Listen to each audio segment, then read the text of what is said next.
Hello everyone, welcome to true IAS and PCS. Start करते हैं अपने तमिलनाडु बुक का क्लास 10 का सेकंड चैप्टर हिस्ट्री का, the world between two world wars. इस चैप्टर के अंदर आप ये जानोगे कि ये जो फर्स्ट वर्ल्ड वॉर जो चलता है 1914 से लेकर 1918 तक, इसके अंदर अगर मेरे को विनर डिक्लेयर करना हो तो बताओ, मैं विनर का नाम क्या बोलूँ, किसको बताऊँ? यस, एलिस, जो कि टोटल कितने थे? 9। और इनका प्रायर नेम क्या है? कौन सा ग्रुप? ट्रिपल एंटेंट। ठीक है, ये जीत गए। अब इसके बाद जैसा कि आप जानते हो कि जर्मनी के ऊपर एक ह्यूमिलिएटिंग ट्रीटी इम्पोज करी गई थी, टर्म्स एंड कंडीशंस इम्पोज करी गई थी, वर्सलिस ट्रीटी, है ना। एंड जो सामने वाला जो ग्रुप था ट्रिपल अलायंस, वो हार गया, जिसको सेंट्रल पावर भी कहते थे। अब आप लोगों को तो वैसे आगे की बात पता ही है कि सेकेंड वर्ल्ड वॉर तो हुआ ही हुआ था, लेकिन 1918 से लेकर 1938 तक, 39 में स्टार्ट हुआ ना सेकेंड वर्ल्ड वॉर, तब तक दुनिया में चला क्या प्रक्रिया चली, कौन कौन सी नई आइडियोलॉजीज ने बर्थ लिया। जो कंट्रीज़ फर्स्ट वर्ल्ड वॉर में हारी थी, उधर नई सत्ता कौन सी आई, उस कंट्री हारी हुई कंट्रीज़ में जो नए लीडर्स आए, क्या उन्होंने सोचा बदला लेने का ट्रिपल एंटेंट से, एलिस से? और दूसरा विश्व युद्ध होता ही क्यों है जब फर्स्ट विश्व युद्ध में इतनी ज़्यादा डिस्ट्रक्शन, मैन एंड मटेरियल की हानि, इतना कुछ हो चुका था, तो वाई सेकेंड वर्ल्ड वॉर? लेकिन सेकेंड वर्ल्ड वॉर की तरफ जाने से पहले दूसरे विश्व युद्ध का बर्थ कैसे होता है, उससे पहले हमें ये जानना पड़ेगा कि पहले विश्व युद्ध और दूसरे विश्व युद्ध के बीच में कौन कौन से घटनाक्रम ऐसे चल रहे थे जिसकी वजह से ना चाहते हुए भी दूसरा विश्व युद्ध होता है। एंड दुनिया में सबसे पहली जो पीसफुल ऑर्गेनाइजेशन जो बनती है वो बिल्कुल वेस्ट साबित होती है। क्या नाम था उसका? League of Nations. अच्छा, जर्मनी भी उसका पार्ट था ना लीग ऑफ नेशंस का, बाद में जाकर जब सब कुछ सेटल हो गया था, है ना। फिर जर्मनी ने क्या करा? छोड़ के चला गया था, याद है। रशिया भी उसका पार्ट था, रशिया तो परमानेंट मेंबर, मतलब रशिया ने भी उसको ज्वाइन कर रखा था, प्रीवियस चैप्टर में ही पढ़ाया था मैंने उसको। और रशिया को क्या कर दिया गया था? जर्मनी ने तो देखो यहाँ पर रिज़ाइन दिया 1933 में, एंड रशिया वॉज एक्सपेल्ड इन 1939। तो हमने क्या देखा था कि लीग ऑफ नेशंस के फेलियर थे काफ़ी ज़्यादा, इतना ज़्यादा भी फ्रूटफुल ऑर्गेनाइजेशन नहीं था, है ना। एक सबसे बड़ा उसके पीछे रीज़न क्या था? लैक ऑफ मिलिट्री पावर, है ना। क्या लीग ऑफ नेशंस के पास यूनाइटेड नेशंस की तरह मिलिट्री पावर थी? नहीं। यूएन के पास है in the form of peace keeping forces, ठीक है। तो जो पहला विश्व युद्ध था उसने दुनिया में जो पूरा का पूरा जो कैपिटल सिस्टम था, जो कि यूरोपियन इंपीरियलिज्म के ऊपर बेस चल रहा था, इसको तितर बितर करके रख दिया, इसको पूरा शटर कर दिया। अब मुझे आप लोग एक बात बता दो, अब तो फर्स्ट वर्ल्ड वॉर का पूरा चैप्टर पढ़ लिया आपने, यूरोपियन इंपीरियलिज्म मैं किसे कहूँगा?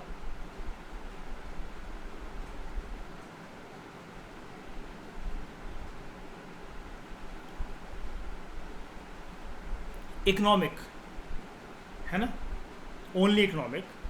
जब एक कंट्री का दूसरी कंट्री के ऊपर कब्जा करने का इंटरेस्ट जो हो, उसका एंगल सिर्फ किसके ऊपर, किसकी वजह से हो? उसका एंगल हो इकोनॉमिक एंगल,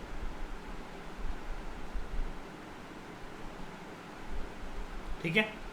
तो यूरोपियन पावर्स जो थे उनको बहुत ज़्यादा ठोकर लगी थी युद्ध की वजह से, पहले विश्व युद्ध की वजह से, फाइनेंशियली भी और पॉलिटिकली भी। जो कन्फ्लिक्ट चल रहा था वर्कर्स और रूलिंग क्लासेस का, ये सबसे ज़्यादा कन्फ्लिक्ट कौन सी कंट्री में विटनेस था? बताओ। रशिया, ठीक है। That control the government became very intense. अब मेरी बात ध्यान से सुनना, अब आपके सामने वो आइडियोलॉजी आ रही है।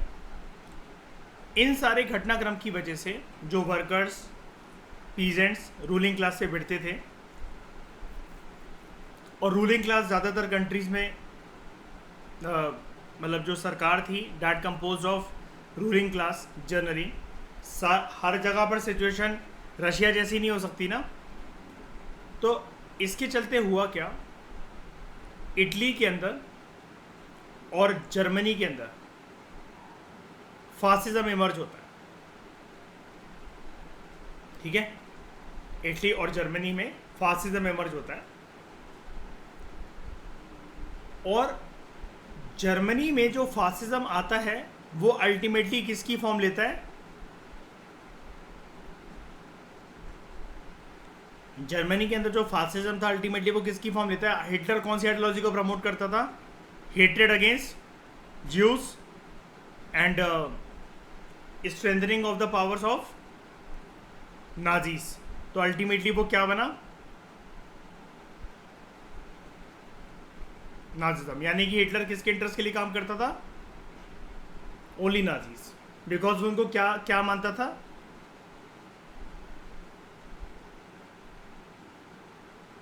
प्योर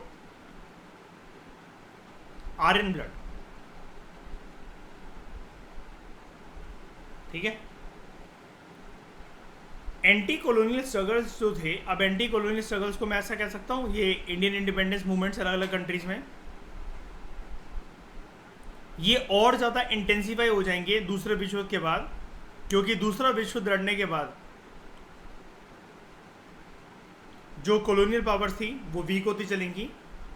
और ऐसा भी नहीं था कि जो पहला विश्व युद्ध जब खत्म हुआ तब एंटी कॉलोनियल स्ट्रगल्स जो है वो नहीं चले, बिल्कुल चले। आपको जैसा कि पता होगा जर्मनी ने अफ्रीका के अंदर बड़ी सारी कॉलोनीज बना रखी थी। वो तो टेम्पररी हुआ क्या कि फ्रस्ट्रेशन के चक्कर में जो एलीज का जो ग्रुप था उन्होंने जर्मनी की उन कॉलोनीज़ को अपनी कॉलोनी बना लिया। लेकिन इतने दूर दराज के इलाकों में जाकर उनको कंट्रोल करना इतना आसान भी नहीं था, इतनी सारी कॉलोनीज़ को।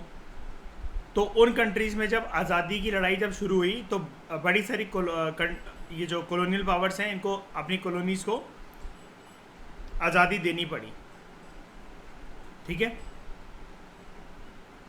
राइटर आपसे ये कह रहा है कि जैसा कि हमने लास्ट चैप्टर में देखा था, जो वेस्टर्न वर्ल्ड में जो क्राइसिस हुआ था इसकी वजह से पहला विश्व युद्ध जो है वो हुआ था। अब हम लोग ये जानते हैं कि अलग अलग देशों में क्या क्या सामाजिक और राजनीतिक परिवर्तन आए थे जब पहला विश्व युद्ध जो है वो ख़त्म हो गया था। सबसे बड़ी बात तो द ग्रेट डिप्रेशन। इकोनॉमिक्स में पढ़ते हैं ना हम इसके बारे में, 1929 टू 1933। ठीक है, developments in the post world war one era. जो पहला विश्व युद्ध था इसकी वजह से इंडस्ट्रीज काफ़ी ज़्यादा एक्सपेंड हुई थी। इंडस्ट्रीज को एक्सपेंड हुई थी, बताओ वॉर में लड़ने वाले जितने बंदे थे उनके लिए सामान वगैरह बनाना था कि नहीं बनाना था? मिलिट्री इक्विपमेंट्स बनाने थे। तो इंडस्ट्रियलाइजेशन की शुरुआत होती है, मतलब बहुत तेज़ी से शुरुआत, इन द सेंस की शुरुआत तो चलो हो चुकी थी, बहुत तेज़ी से एक्सपेंशन होता है इंडस्ट्रियलाइजेशन का, इन द होप डैट कि जो युद्ध का जो समय है, जिस टाइम पर युद्ध हो रहा है किसी को नहीं पता ये कब तक होता रहेगा, लेकिन उसके चक्कर में जो इंडस्ट्रीज़ हैं उनकी जो प्रोग्रेस है वो बूम करेगी। क्योंकि बॉर्डर पे सैनिकों को, और कोई एक कंट्री भी इन्वॉल्व नहीं है ना, सैनिकों को बॉर्डर पे ज़रूरत है बड़ी सारी इक्विपमेंट्स की, मिलिट्री इक्विपमेंट्स की, जूते, आर्मर, ड्रेस, बंदूकें वगैरह, या प्रोटेक्शन की कोई भी किट्स, ये सारे इंडस्ट्रीज ने बनाना शुरू करा था। लेकिन जैसे ही जब युद्ध ख़त्म होता है, जो इंडस्ट्रीज जो बढ़ रही थी युद्ध के चलते सारी रिक्वायरमेंट्स को फुलफिल करने के लिए, ये अबेंडन हो गई या उनको कोई और प्रोडक्शन जो है सोर्स ऑफ प्रोडक्शन अपनाना पड़ा। क्योंकि वो पहले मिलिट्री इक्विपमेंट्स प्रोड्यूस कर रहे थे, वॉर इक्विपमेंट्स प्रोड्यूस कर रहे थे, वॉर खत्म होने के बाद कौन कोई खरीदेगा इनसे ये सब चीजें, बताओ? नहीं ना। हारी हुई कंट्रीज के अंदर जो सिचुएशन थी वो और भी खराब थी, क्योंकि हारी हुई कंट्रीज के ऊपर, ट्रिपल अलायंस के ऊपर या सेंट्रल पावर्स के ऊपर कौन सी ट्रीटी की टर्म्स एंड कंडीशन थोपी गई थी? Treaty of Versailles. Treaty of Versailles को बनाने वाले 3 पर्सन कौन थे? वैसे तो ये ब्रेन चाइल्ड किसका था मेजरली? वेरी गुड, यूएस के प्रेसिडेंट वुड्रो विल्सन का। तो बाकी 3 और कौन महारथी थे इस ट्रीटी को फॉर्मेट करने के लिए? यूएसए से वुड्रो विल्सन, ब्रिटेन के प्राइम मिनिस्टर लॉर्ड जॉर्ज, और फ्रांस के प्राइम मिनिस्टर क्लेमेंसियो।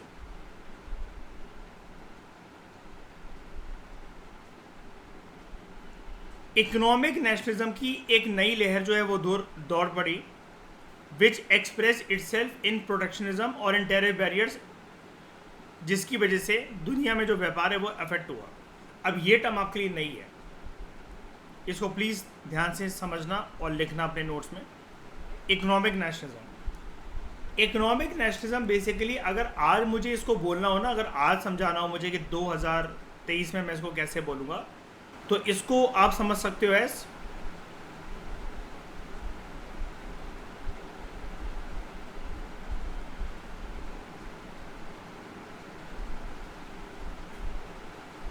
अब क्लियर हुआ? Import substitution policy. अब इंपोर्ट सब्स्टिट्यूशन पॉलिसी के तहत ही तो ये 2 शस्त्र आएंगे, एक प्रोटेक्शनिज्म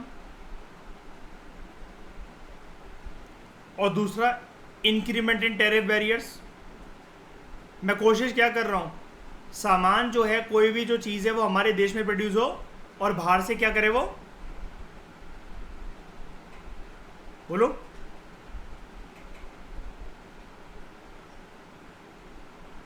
बाहर से बिल्कुल नहीं आनी चाहिए, है ना?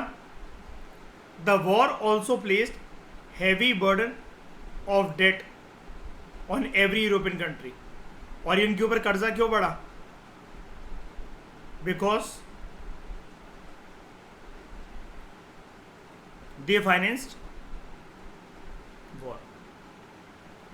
अच्छा किसने फर्स्ट वर्ल्ड वॉर के अंदर लेट एंट्री करी थी और उसके ऊपर कोई इतना बड़ा कोई मतलब बर्डन नहीं आया था रिसोर्सेज का? यूएसए। क्या मैं ऐसा बोल सकता हूं फर्स्ट वर्ल्ड वॉर से सबसे ज़्यादा जो फ़ायदा लेकर निकला वो यूएसए ही निकला? एक तो लेट एंट्री, जीत भी गया, ज़्यादा रिसोर्सेज भी खर्च नहीं हुए, क्योंकि उस टाइम तक बाकी जो ब्रिटेन, फ्रांस, रशिया थे अपने काफ़ी ज़्यादा रिसोर्सेज वेस्ट कर चुके थे। ऐसा बोल सकता हूँ मैं,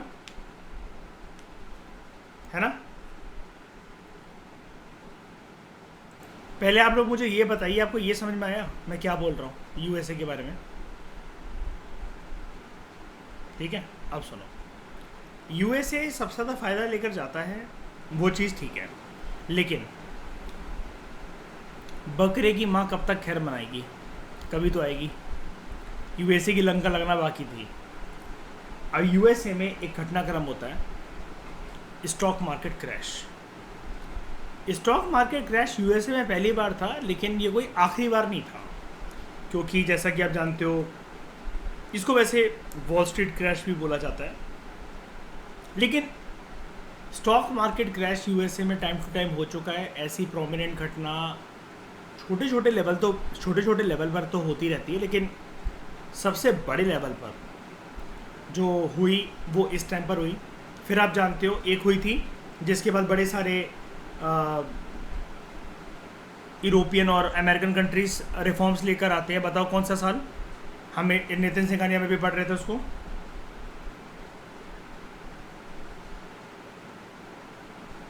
बताओ रिसेंटली अभी कौन सा स्टॉक मार्केट क्रैश हुआ था यूएसए में? 2007-8, ठीक है, हाँ, 2008 का फाइनेंशियल क्राइसिस कहते हैं ना हम उसे। लेकिन फिलहाल हम इस वाले स्टॉक मार्केट क्रैश को समझते हैं। पहला सबसे बड़ा क्रैश यूएसए के स्टॉक मार्केट में होता है 24 अक्टूबर 1929 को। अब हुआ क्या, पूरा मुद्दा जानो। मार्केट के सेंटीमेंट्स जो थे वो नेगेटिव थे, इन्वेस्टमेंट आ नहीं रही थी, लोगों की जो जॉब है वो जा रही थी। अमेरिकन्स एक अच्छे खासे पोजीशन पे थे, ज़्यादातर अमेरिकन्स। उन्होंने अपनी एक्स्ट्रा इनकम को आज जब हम कैपिटल मार्केट को कंटिन्यू करेंगे तो आप देखोगे कैपिटल मार्केट की डेफिनेशन बहुत प्यारी दे रखी है नितिन सिंघानिया के अंदर, कि कैसे पैसा जो है एक्स्ट्रा इनकम, या अगर आपको अपनी करंट इनकम को अगर बढ़ाना हो तो उसके लिए उसी पर्पज से सिर्फ स्टॉक मार्केट जो होते हैं वो क्रिएट करे जाते हैं। ओके, अब इसकी वजह से हुआ क्या, this discouraged investors and consumers, जिन अमेरिकन्स ने बहुत ज़्यादा जो पैसा अपना लगा रखा था स्टॉक मार्केट के अंदर, ठीक है, जब क्रैश आया, बात ना कभी भी दिक्कत जो होती है, कभी भी क्रैश आने से कभी कुछ नहीं होता। मैं आपको एक बात बताता हूँ, अगर आपने पैसा कभी भी इन्वेस्टमेंट के पर्पज से डाल रखा है, आपको कभी भी लॉस नहीं हो सकता। आपको लॉस होता है हमेशा आपके सेंटीमेंट की वजह से। मैं आपको एक चीज़ बताता हूँ, अब आप खुद इसका आंसर दें। उस टाइम पर बस ऐसे यूएसए में ट्रेडिंग चार्ट्स नहीं थे, लेकिन पेपर ट्रेडिंग होती थी। मतलब पेपर ट्रेडिंग नहीं बोलना चाहिए मुझे, पेपर ट्रेडिंग तो होती है कि आप जब डेमो ट्रेडिंग करते हो, वो चीज़ ठीक है। अब जैसे मैं आपको एक बात बताता हूँ,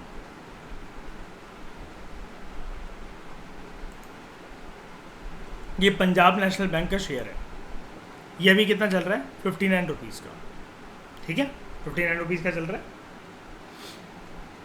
अब मुझे आप लोग एक बात बताना, आपने इसको मान लो कि इस पॉइंट पर बाय करा,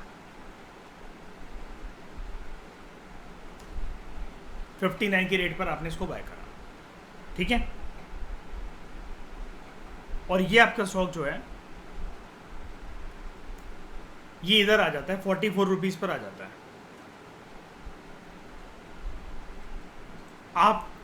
आपका इसमें कोई नुकसान है? पहले जनरल आंसर दो मुझे पहले, जो चीज़ आपने 59 पे बाय करी है वो 44 पे आ गई है, आपका इसमें कोई नुकसान है? हाँ, जब तक आप विड्रॉ ना करो तब तक तो नुकसान है। वो थोड़ा सा मतलब नीचे रिट्रेस कर रहा है और वो यहाँ तक आ गया है ना, वो यहाँ तक आ गया। अब यहाँ पर जाने के बाद जो सिचुएशन बनती है,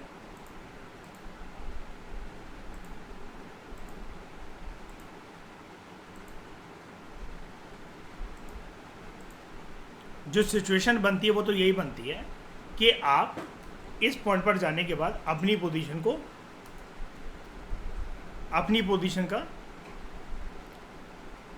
एवरेज साइजिंग करो।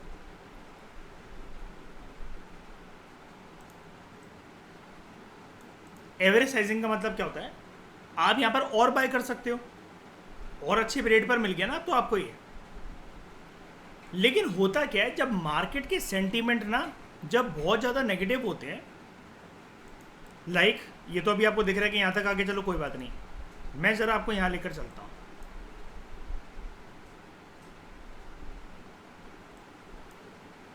अब देखो, ये है,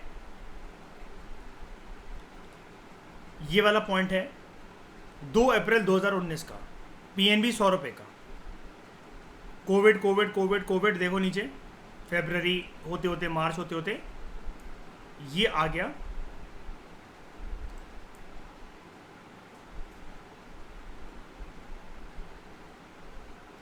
इस पॉइंट पर।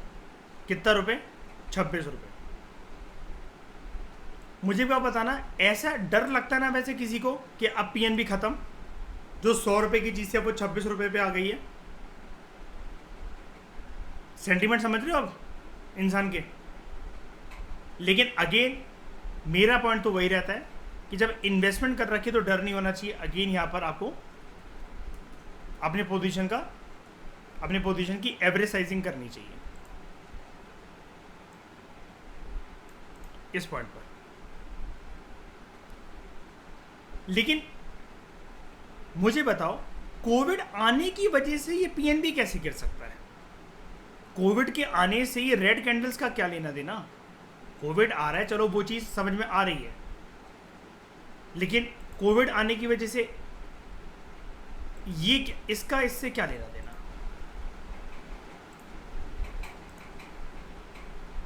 इससे क्या फर्क पड़ता है कि ये जो है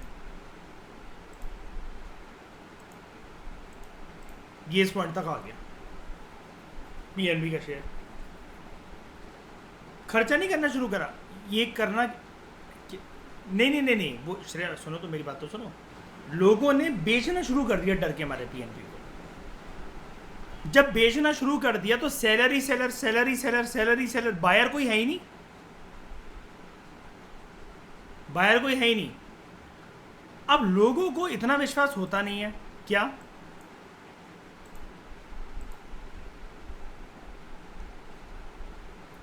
लोगों को इतना विश्वास होता नहीं है,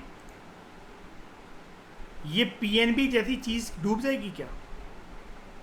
ये वन डे का मतलब लिखा हुआ है, वन डे मतलब मैंने वन डे का टाइम फ्रेम सेट कर रखा है, इसलिए वन डे लिखा हुआ है। आप उसको छोड़ो, आप इस पर फोकस करो, पीछे बैकग्राउंड पे पंजाब नेशनल बैंक। ये डूब जाएगा क्या? बताओ, जीरो हो जाएगा।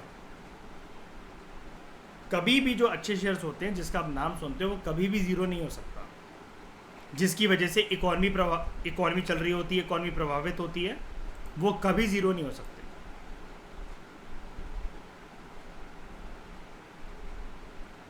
और ये तो बल्कि एक अपॉर्चुनिटी होती है, जो चीज़ 100 रुपये की थी, इतनी रेप्यूटेड चीज़ जो 100 रुपये की हुआ करती थी, आज वो आपको इतने रेट पे मिल रही है, तो क्या दिक्कत है इसके अंदर? बताओ।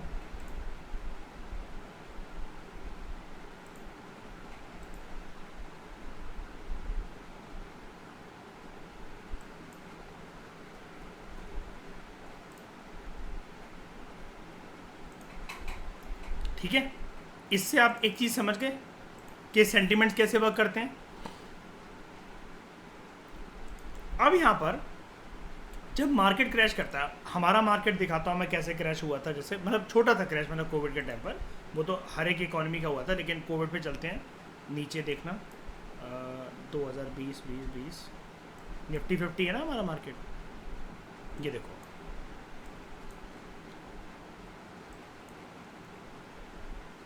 ये यहाँ ट्रेड कर रहा था। आपने उस टाइम पर इसने ऑल टाइम हाई लगाया था निफ्टी ने, बहुत अच्छा सेंटीमेंट इसके चल रहे थे ये वाले।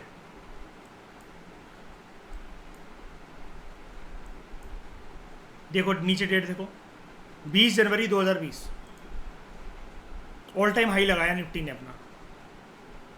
ठीक है, निफ्टी कितने पे गया? 12,440 पर निफ्टी सीधा आ गया यहाँ पर। कितना ये डेट? 23 मार्च 2020, और मार्च के समय में लॉकडाउन वगैरह इंट्रोड्यूस हुआ था सारा का सारा। ये पॉइंट होता है इन्वेस्टमेंट करने का। लेकिन वही वाली बात है ना, अभी कहना बहुत आसान है, जब आप अपनी शेयर्स को गिरते हुए देखते हो, आप पीएनबी को आपने एक तो बाय कर नहीं रखा होगा, आपने कर रखी होती है बल्क में इन्वेस्टमेंट। अब जिनको नॉलेज नहीं होती है, जो किसी के कहने पर, किसी की टिप्स पर इन्वेस्टमेंट करते हैं, वो क्या, मेरा तो 50,000 लॉस दिखा रहा है, 1 लाख लॉस दिखा रहा है। अरे भाई, मार्केट थोड़ी ना खत्म हो जाएगी। अब वो यहाँ पर क्या लोगों ने कहा ये स्टॉक मार्केट खत्म है, अब तो ये पूरा का पूरा गया, जितने शेयर खरीद रखे थे सब लोग बेच बेच के निकलो, वो करके लेके। अब लोग यहाँ पर क्या कर रहे हैं? ये रेड पे रेड कैंडल्स क्यों बनती जा रही है? बताओ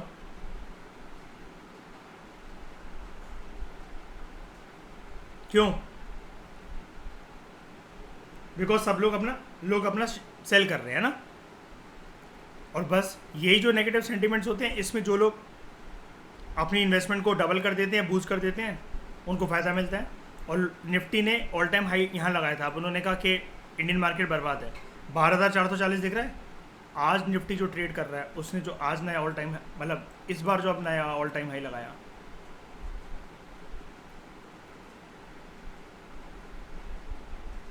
कितना गया ये? 19,991।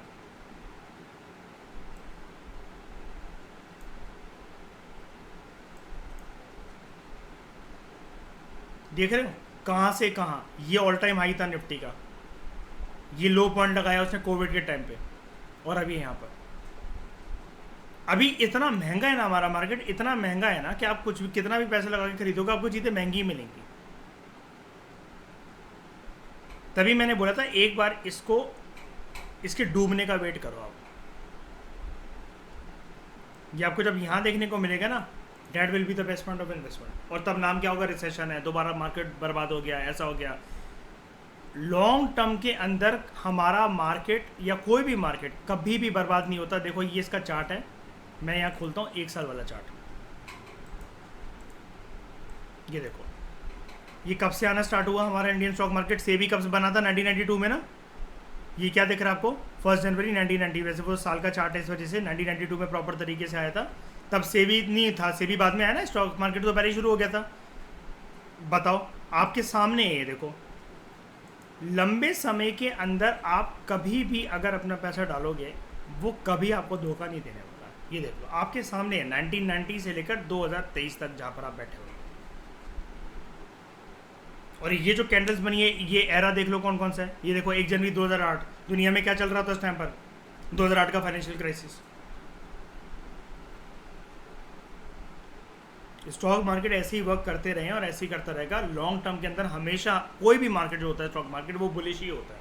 आप किसी भी पॉइंट के अंदर पैसा डाल लो, अगर आपको बस ये हिम्मत है मैं इसको भूलने के लिए तैयार हूँ, तो फिर आपकी इन्वेस्टमेंट किसी पॉइंट पे गलत नहीं है, ना 100 रुपये पे, ना 26 रुपये पे, ना कहीं पर भी।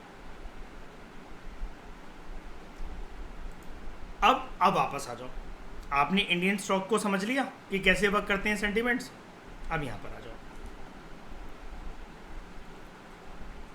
अब जब मार्केट को कोई भी क्रैश होते हुए देखता है, अब जैसे 2008 का ये फाइनेंशियल क्राइसिस है, ये तो हर जगह ये पर हुआ होगा, लेकिन हम चलो अपना मार्केट देख लेते हैं एक बारी। 2008 में निफ्टी कोविड वाला जैसे मैंने आपको दिखाया 2009 जनवरी में हुआ था ना, ये देखो निफ्टी का उस टाइम पर ये ऑल टाइम हाई था और इसने लो लगा दिया इतने का। निफ्टी मतलब पूरे मार्केट के सेंटीमेंट्स को दर्शाता है ना। और ये देखो डेट देखो 8 जनवरी 2008, और ये वाली डेट देखो नीचे डेट दिख रही है ना आपको, ये 27 अक्टूबर 2008। जनवरी से अक्टूबर तक जब इतना लंबा सेंटीमेंट, 10 महीनों का सेंटीमेंट, जनवरी से अक्टूबर 10 महीने का समय होता है कि नहीं होता है बताओ? किसी की हिम्मत होगी पैसा डालने की, इन्वेस्ट करने की? और ये सब कुछ ये नीचे क्यों आ रहा है?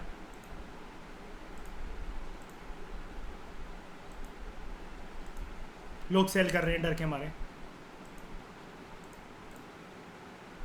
ये देखो लोगों ने कहा मार्केट बर्बाद है, कुछ नहीं हो पाएगा, जिसने पैसा लगाया हुआ है निकाल लो सब अपना, बेकार सब बेकार। और उसके बाद निफ्टी ने अपना ऑल टाइम हाई लगाया जब ये मार्केट मतलब वो हुआ ना, इस रेंज को तोड़ा और निफ्टी ने अपना नया ऑल टाइम हाई लगाया था उस टाइम पर। फिर ये वाला कब 2015 तक मार्केट ऐसे ही चलता रहता है। कोविड की न्यूज़ यहाँ आई, लोगों ने कहा बर्बाद है, निफ्टी आज अपने ऑल टाइम हाई पर ट्रेड कर रहा है। दोबारा नीचे आएगा, फिर लोग बोलेंगे बर्बाद है बर्बाद है बर्बाद है, फिर ऑल टाइम वो हाई ट्रेड करेगा। ये मार्केट कभी धोखा नहीं दे सकती आपको अगर आप इन्वेस्ट करना जानते हो। डालो, अच्छे स्टॉक चुनो और भूल जाओ पैसा। ये हमेशा आपके पैसे को मल्टीप्लाई करेगा। अब जिसने यहाँ पर जो बाय कर रखा होगा, अब जैसे आप इसी को देखो, इस पॉइंट पर कितना है निफ्टी ट्रेड कर रहा है, पूरा इंडेक्स देख रहे हो, टॉप 50 कंपनीज 2258। आज निफ्टी कहाँ ट्रेड कर रहा है देखो 19526। आपका पैसा सोच रहे हो कितने गुना ज़्यादा आप इमेजिन कर सकते हो? पेशेंस। लेकिन इतना वेट होता नहीं है। अब ये सब चीज़ें क्या दिखाती हैं? गिर रहा है जैसे मार्केट, यहाँ गिर रहा है, यहाँ गिर रहा है, यहाँ गिर रहा है, यहाँ गिर रहा है, क्या दिखा रही हैं सब चीज़ें? Sentiments. Investors are discourage and consumers are discourage इस एक्सटेंट दैट, अब ध्यान से सुनना, more and more people begin to sell their shares, और वो स्टॉक मार्केट को छोड़ के चले गए।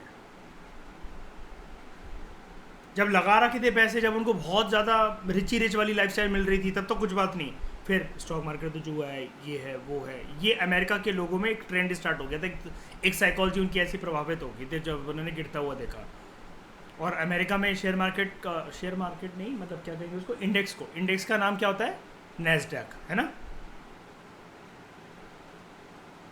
वहाँ पर दो वर्क करते हैं, नैस्डैक होता है, डाउ जोन्स होता है, ठीक है, US 30 कहते हैं हम लोग उसको, US 500 कहते हैं, लेकिन नैस्डैक मतलब जैसे हम लोग निफ्टी 50 बोलते हैं, निफ्टी 50 का मिरर इमेज है अमेरिका के अंदर नैस्डैक, है ना।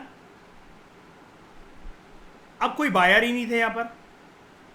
जब कोई बायर ही नहीं होगा तो एक बात बताना, जैसे कोविड के टाइम पर जब कोई खरीदने को ही तैयार नहीं है यहाँ पर, पूरा का पूरा कोविड कहाँ गया, ये जब कोई खरीदने को तैयार ही नहीं तो मार्केट गिरती नहीं चलेगी, बताना जरा।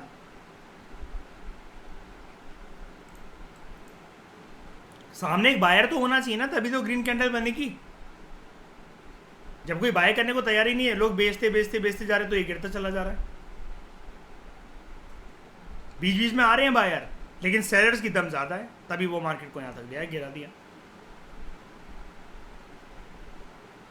और मार्केट भी आपको एक मैं मज़ेदार बात बताऊं, वो हमेशा एक अपने एक जोन तक गिरता है। जैसे अगर ये सब ना प्लानिंग होती है एक्चुअली।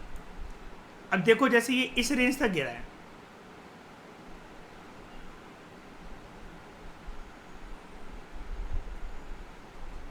अब आप पक्का देखना पास्ट में ना यहीं से निफ्टी चला होगा, पक्का देख लेना। यहां तक आया,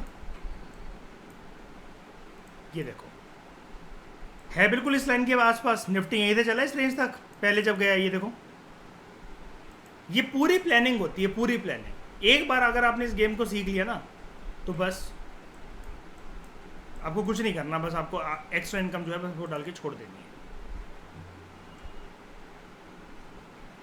हाँ यार, वो ऐसा कि यार वो यहाँ पर डेट है, वो यहाँ पर रिस्की था, उस टाइम पर अगर कोई ऐसा पैसा लगा रहा तो वो बर्बाद है। इक्विटी में कोई लॉस नहीं है, वो बर्बाद है, फिर वो पर्सन वो तो बेवकूफ़ ही है फिर वो ऐसे टाइम पर करना, क्योंकि आपको नहीं पता ना डेट। अब जैसे आपको पता क्या होता है, अगर वो एक रेंज के अंदर भी घूमता रह जाता है ना मार्केट, ये ऐसे ऐसे करते करते करते करते, तो जो बड़े बड़े जो वो होते हैं, वेल्स होते हैं, वो अटका के रखवा देंगे मार्केट को यहीं पर। आपकी एक्सपायरी निकल गई, आपका ना, अब आपको यही समझ में नहीं आया ना मेरा ऊपर बढ़ रहा है ना नीचे बढ़ रहा है, और जैसी वो एक्सपायरी निकल गई पता चला वो बूम कर गया ऊपर से। हाँ, उस टाइम पर ये फ्यूचर्स ऑप्शंस नहीं करने चाहिए, वो तो पागलपन है यार। लेकिन इस टाइम पर मैं आपको क्या बताऊं श्रेया, कोविड की अगर ये जो जब न्यूज़ आई थी और लोगों को ये पता था जब मार्केट गिरने वाला है, एक एक दिन के अंदर श्रेया, एक एक दिन के अंदर 5-5 हज़ार को लोगों ने अपने 5-5 लाख में कन्वर्ट करा है फ्यूचर्स एंड ऑप्शंस करके, क्योंकि वहाँ आपको मिल जाता है लॉट साइज, इसलिए।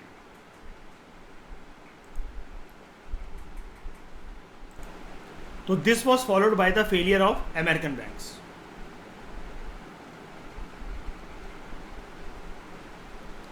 अब जो अमेरिकन फाइनेंसर जो थे उनके पास पैसा तो है नहीं, जब बैंकों के पास पैसा नहीं होता है तब वो क्या करते हैं,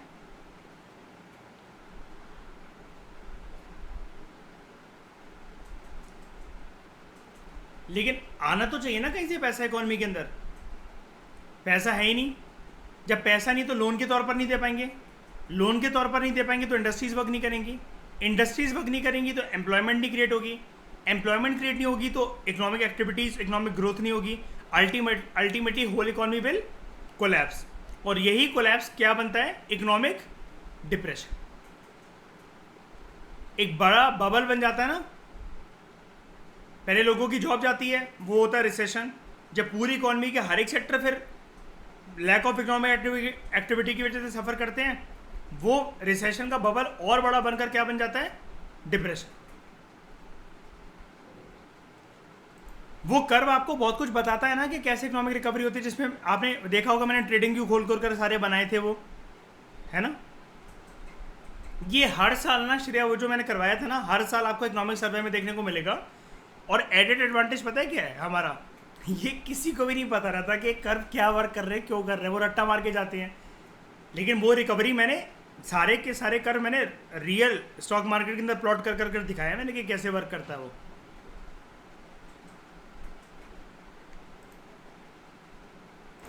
तो जो अमेरिका के जो फाइनेंसर्स थे, they were force to recall their own funds invested abroad. उन्होंने अपने फंड वापस खींच लिए। यानी कि देख रहे हो, जब कोई इन्वेस्टमेंट कहीं पर करता है तो लंबे समय के लिए करता है।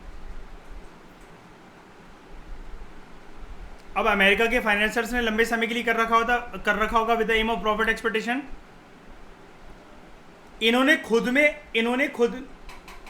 खुद ने अपनी जो इन्वेस्टमेंट कर रखी थी उसको लॉस में निकाल दिया और वापस ले लिया अपने पैसे। ये हालत हो गई थी।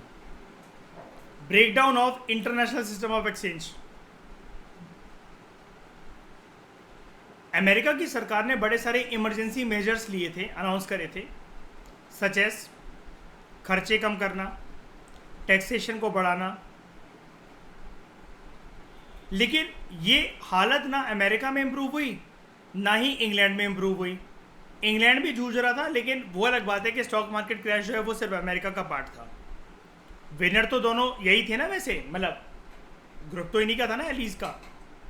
इंग्लैंड के अंदर क्या हुआ, सरकार ने ये सेम मेजर लिया, cut back in expenditure and increase taxation. यार ऐसे टाइम पर अगर आप टैक्सेशन को इंक्रीज करोगे तो आपको कुछ फ़ायदा मिलेगा? बताओ। जनता तो ये कह देगी ना कि जेल में डाल दो हमें, कोई बात नहीं, हम तो नहीं दे पाएंगे टैक्स। ऐसे ही होगा कि नहीं? बताओ।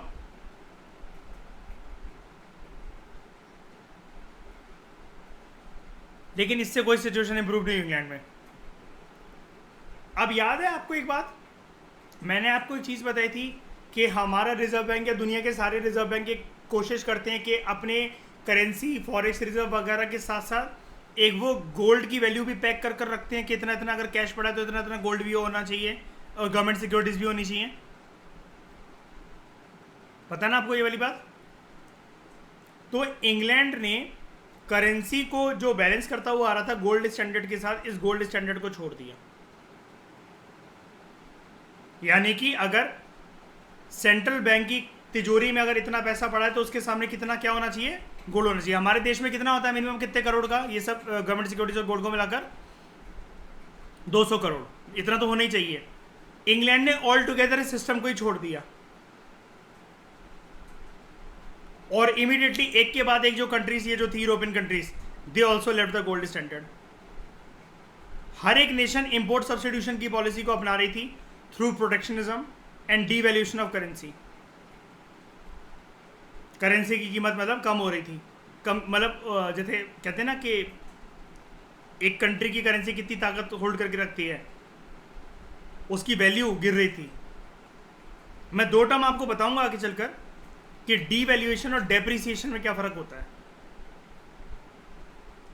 Depreciation of currency and devaluation of currency. लेकिन क्योंकि अभी इकोनॉमिक्स का लेक्चर नहीं है इसलिए अभी यहाँ पर मतलब नहीं बनता इन सब बातों को डिस्कस करने का, लंबी डिस्कशन हो जाएगी फालतू में एक ही शब्द के ऊपर। अभी के लिए आप बस इतना समझ जाओ कि ब्रिटेन की करेंसी का नाम क्या है, जल्दी बताओ। Pound sterling. वो वीक हो रहा था।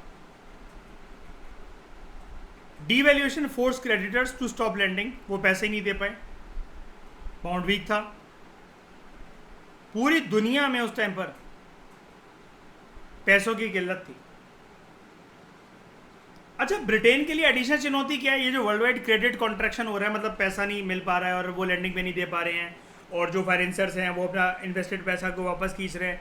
इससे मैं आपको एक बात क्लेम कर रहा हूँ कि ब्रिटेन के ऊपर सबसे ज़्यादा प्रभाव था इस चीज़ का। बताओ क्यों? अंदरूनी तो हर एक कंट्री मुशक्कत कर रही है इस टाइम पर, जो फर्स्ट वर्ल्ड वॉर में जीती है या जो नहीं भी जीती है।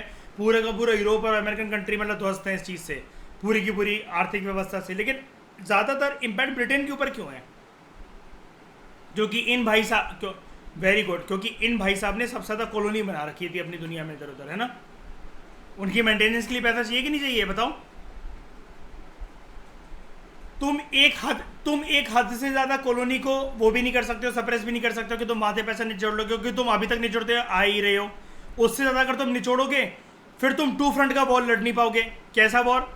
एक तो तुम आर्थिक तंगी से जूझ रहे हो, फिर वहाँ पर डीकॉलोनाइजेशन स्ट्रगल स्टार्ट हो जाएंगी। इतना तो पता ही होगा ना इंग्लैंड के राजा रानी को कि अगर हम ज़्यादा अगर निचोड़ेंगे लोगों को तो लोग अलग अलग कॉलोनी में बगावत करना स्टार्ट कर देंगे और एक एक कॉलोनी हमसे छिनेगी तो जितना रिसोर्स आ रहा है वो भी चला जाएगा। बताओ, फंस गए इंग्लैंड वाले अब।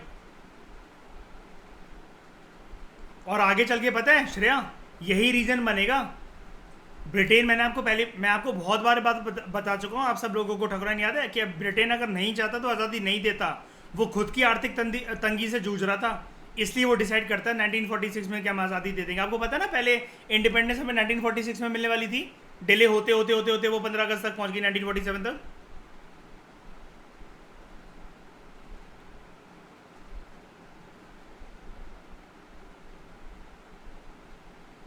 रेवोल्यूशन करके ही लिया, सही बात है।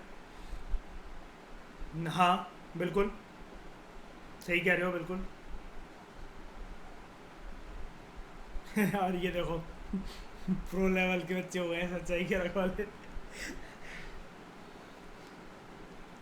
इंटरव्यू में बोलना श्रेया वैसे है ना, बोलना सर मैं अंबेडकर और गांधी के रास्ते पे चलती हूँ सर, मैं बिल्कुल सच्चाई के रखवाले हैं वो। हाँ, वो अब मैं आगे पढ़ाऊंगा आपको पूरी कहानी क्या थी। मिलनी तो वैसे 1930 में ही जानी थी हमें, याद है जब झंडा फहरा दिया गया था। Yes, Swaraj flag. खैर छोड़ो उसको, बाद में देखते हैं, पहले यहाँ पर आओ। तो जो डिफेंसिव मेजर्स थे जो कि अलग अलग नेशन अडॉप्ट करे थे, डिफेंसिव मेजर्स क्या, यही प्रोटेक्शनिज्म, डीवैल्यूएशन ऑफ करेंसी, और मैंने आपको एक और पढ़ाया था ऊपर पिंक कलर से मार्क करा था, टेरिफ बैरियर्स। दिख रहे हैं टेरिफ बैरियर्स। और इस चीज़ को हम लोग क्या कहते हैं, ग्रीन कलर में देखो, इकोनॉमिक नेशनलिज्म। हर एक देश में ये चीज़ आ गई थी,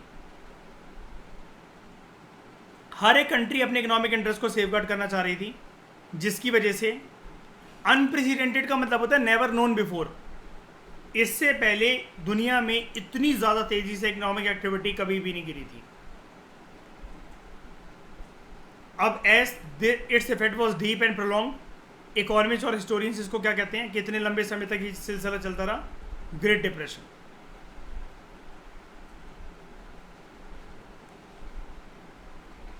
गोल्ड स्टैंडर्ड क्या होता है, it is a monetary system जहां पर एक कंट्री की करेंसी या paper money, it carried a value directly link to gold.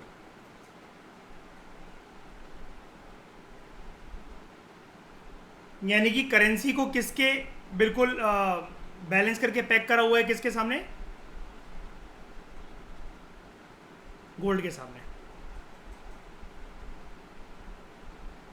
ठीक है, इस डिस्कशन में फिलहाल इतना ही। Thank you very much for discussion.